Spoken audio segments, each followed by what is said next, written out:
ნოემბრის შუა რიცხვებში ევრივეი გთავაზობს სიჩუმის სამდღიან რითრიც სოფელ ზემო აშში. ზემო აში არის დუშეთის რაიონი. ეს სოფელი ზემო აში მოწყვეტილი არის დასახლებას, არის არაჩვეულებრივი ხედები, ბუნება, სრული სიჩუმე, იშვიათად მანქანა თუ გაივლის და მაგის ხმა თუ იქნება, 2-3 მოსახლეა სულ.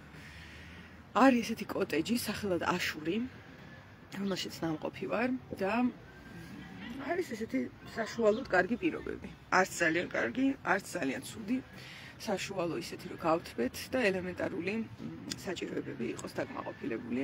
ამის იქით კომფორტი არ არის და არც მინდა რომ იყოს კომფორტი. და ამ სიჩუმის რითრითის მიზანი ახლა რა არის და რატო 3 დღე? საერთოდ თანამედროვე ცხოვრებაში პოლუსირაში სოციუმი მყოფება არის ხმაური. და რას იწვევს ხმაური? ხმაური და სისწრაფე ასევე იწვევს, რომ ეს ხმაური არის ასევე ჩვენს შიგნით, არა მხოლოდ გარეთ, არამედ შიგნით. და როდესაც ადამიანის შიგნით არის ხმაური, ამ შემთხვევაში ძალიან ხშირია დაბნევა და საკუთარ თავში გაურკვევლობა.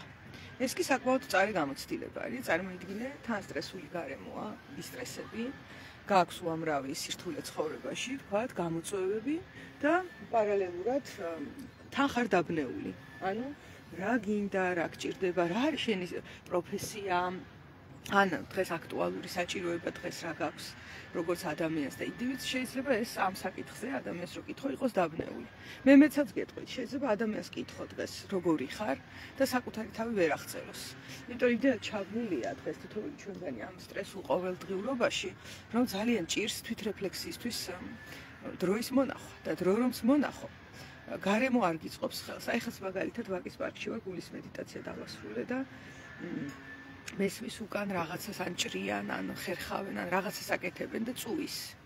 ანუ ფაქტიურად იმისათვის, რომ მართლა მშვიდი ადგილი მონახო დღეს, ქალაქიდან უნდა გახვიდე. დანარჩენ შემთხვევაში ხმაური ყველგან მოგძებნის. და ეხლა რა ხდება? როდესაც სიჩუმე გრძელდება 3 დღე, გაცნობიერებათა ნაკადი თავისთავადი წარმოიქმნება ჩვენში და ისეთ სიღრმეებს ჩავწვდებით თავისთავად ძალისხმევის გარეშე, ანუ ერთადერთი ძალისხმევა არის ჩუმად ყოფნა აქ და გარემოშიც რო სიჩუმეა, რომ გაგიკვირდებათ და რა საჭიროა ეს რომ ჩავწვდეთ? საჭიროა, რადგან თვით გამორკვევისას, როდესაც მიზანი ნათელია, როდესაც სურვილი ნათელია, როდესაც ჩანაფიქრი ნათელია, როდესაც რას ვგრძნობ, ვინ ვარ, როგორი ვარ ნათელია, მერე თავისთავად მოდის აქეთკენ მიმავალი გზები, არ არის რთული გამორკვევა და ადამიანს წარმოექმნება შინაგანი სივრცე, რომელშიც შეუძლია დაისვენოს, ჩაიძიროს საკუთარ თავში და აღიქვას ის შინაარსები, რაც ბუნებრივია ხმაურში, ფიზიკურად ვერ ამოტივტივდება და ფიზიკურად ვერ გაცნობიერდება. ასე რომ მე გირჩევთ გულით, რომ შემოგვიერთდეთ, მომწერეთ პირად მესიჯში.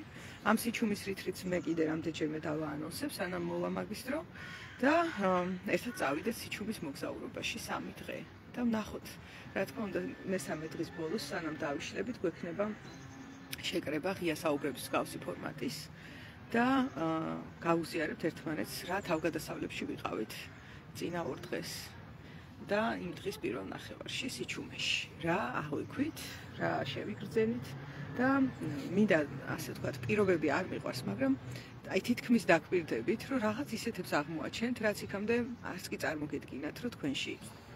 ასე რომ მომწერეთ პირადში და ჩაეწერეთ სიჩუმის რითრითის ჯგუფში. სულ 10 ადგილია და დაიკავეთ თქვენი ადგილი.